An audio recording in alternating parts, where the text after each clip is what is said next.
월가의 베테랑 투자자 에디 야데니가 S&P 500 지수 목표가를 상향 조정했습니다.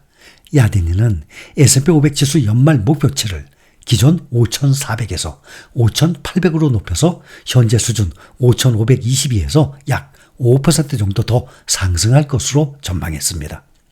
S&P 500 지수가 내년에는 6,300을 넘고 2026년에는 6,825에 도달할 가능성이 60%에 달한다고 분석했습니다. 미국 주식시장을 이끌어올리는 힘은 바로 기업 실적에서 비롯되고 있는 것입니다. 야데니는 지난주 S&P 500 기업의 주당 순이익 증가율이 전년 동기 대비 8.7%를 나타내는 등 2분기 실적 발표 시즌이 순조롭게 진행되고 있다고 평가했습니다. 그는 연간 EPS 성장률이 전년 대비 10에서 12%에 이를 것으로 내다봤습니다. 이와 함께 야데니는 대형 기술주 그룹 매그니피센트 세븐이 건재하고 S&P 500 지수를 지지할 것으로 진단하고 있습니다.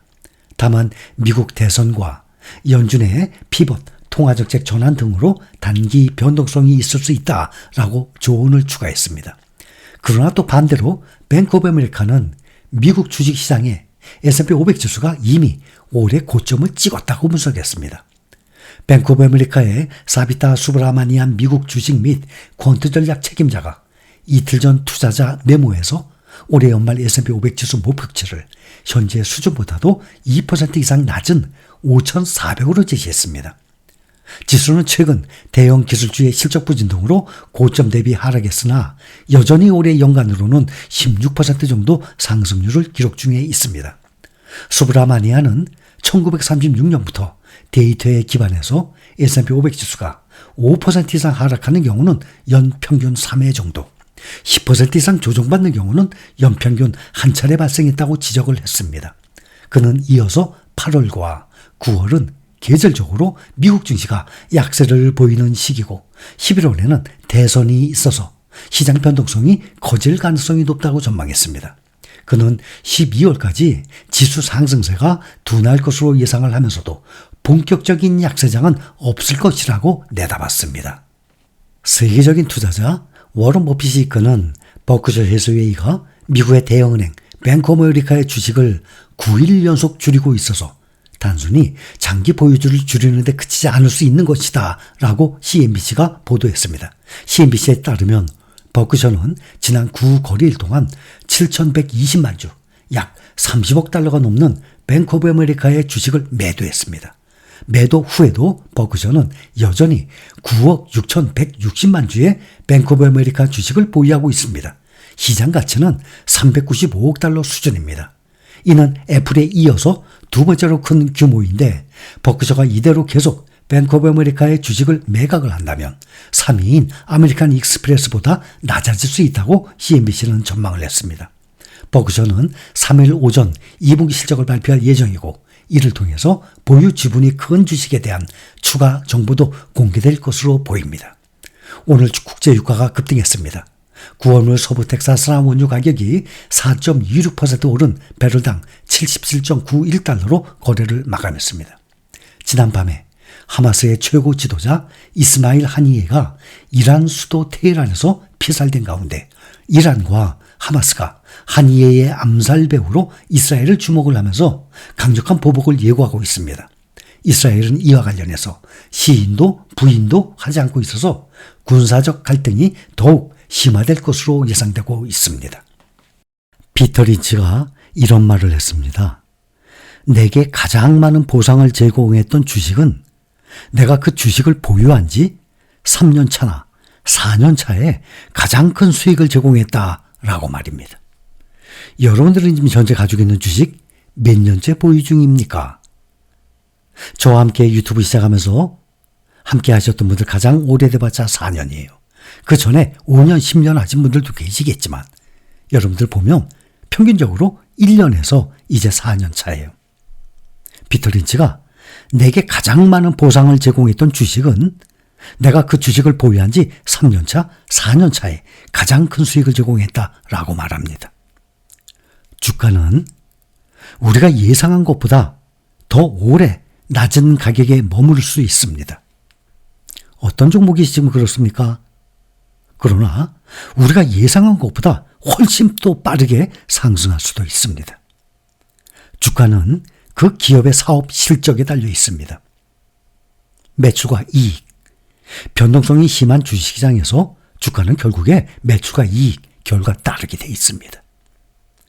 투자자가 이 기간을 인내심으로 견딜 수 있느냐, 이것이 투자의 핵심이에요. 주식 투자는 사고 파는 타이밍을 맞추지 못해서 어렵고 힘든 것은 당연한 것입니다. 그런데 주가가 상승하는 그때가 올 때까지 기다리지 못해서 어렵고 힘든 것입니다. 현재 내가 보유하고 있는 주식의 주가가 플러스가 되면 팔아서 수익을 확정 지우고 싶어하는 유혹, 이걸 뿌리치고 계속 보유를 할 수 있는 투자자, 아주 특별한 마인드 갖고 있는 사람이에요. 그런 사람들은. 주식 투자로 돈을 벌기 위해서는 그 주식의 미래를 볼 수 있는 안목과 주가가 떨어졌을 때 저가 매수할 수 있는 용기, 그리고 그렇게 매수한 주식을 주가의 등락에도 흔들리지 않고 오랫동안 보유할 수 있는 인내심을 가져야 합니다. 이 세 가지 중에서 가장 중요한 것이 인내심이에요. 그러니까 오죽하면 투자이신 워런 버핏이 이런 말 했잖아요. 주식시장은 인내심이 없는 사람의 돈이 인내심이 있는 사람에게 흘러가는 도구다. 얼마나 많은 사람들이 얘기합니까? 유튜브상에서. 저도 참 많이 말씀드렸어요. 한마디로 함축한 거예요. 투자이신 워런 버핏이 주식시장은 인내심이 없는 사람의 돈이 인내심이 있는 사람에게 흘러가는 도구다 라고까지 표현을 한 것입니다. 주식 투자에서 기다릴 줄 아는, 하락장에서도 견뎌내야만 하는 인내심, 이것은 주식 투자의 처음과 끝입니다. 주식시장의 미래는 역시 전문가든 교수든 박사든 그 누구도 알 수 없는 것이구나 라는 것을 알 수가 있는 거예요. 저는 이거를 말씀드리려고 그러는 것입니다. 그래서 항상 강조를 하고 있죠. 주가의 타이밍 재지 말라고. 주가가 이 좋은 종목들이 막 올라가 너무 비싸서 사지 못할 것 같아요. 그러니 분할 매수하는 거죠. 주가의 타이밍 재지 말고 주가가 얼마이든 간에 돈이 생기는 대로, 알고 있죠. 우린 다. 단 몇 년을 묻어두어도 되는 돈입니다. 꼭 그걸 잊지 말아야 됩니다. 당장 1년 후에, 몇 달 후에 돈 써야 돼. 근데 이걸 좀 불리고 싶어요. 그런 사람들이 많아요. 앞으로 지금 3월 말이죠. 올 가을에 써야 돼. 내년 초에 써야 돼. 근데 이거를 은행에 놓기가 아까워. 불리고 싶어. 그리고 주식을 사놉니다. 왜 떨어질 건 생각을 안 하고 오를 것만 생각하냐 이거죠. 짧은 시간으로 보면 주식은 얼마든지 떨어질 수 있어요.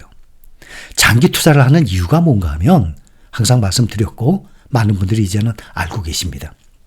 오래 보유를 할수록 주가가 떨어지는 확률보다 오를 확률이 점점 커지거든요. 그래서 장기 투자를 하는 겁니다. 그런데 당장 올 가을에 돈 써야 돼. 내년 초에 써야 돼. 몇 달 후, 1년 후에 써야 될 돈을 꼭 돈을 벌 것 같아서 주식을 사둡니다. 그 다음에는 막 가슴을 졸여요. 당장 내가 이거 팔아야 되거든. 몇 달 후에. 근데 이게 떨어져 봐. 얼마나 초조합니까? 그래서 3년, 5년을 묻어놔도 되는 돈이라 그러면 결국에 그때는 떨어질 확률보다 오를 확률이 훨씬 높기 때문에 우리는 장기 투자를 하는 것입니다. 그래서 여윳돈으로 투자를 하는 거예요.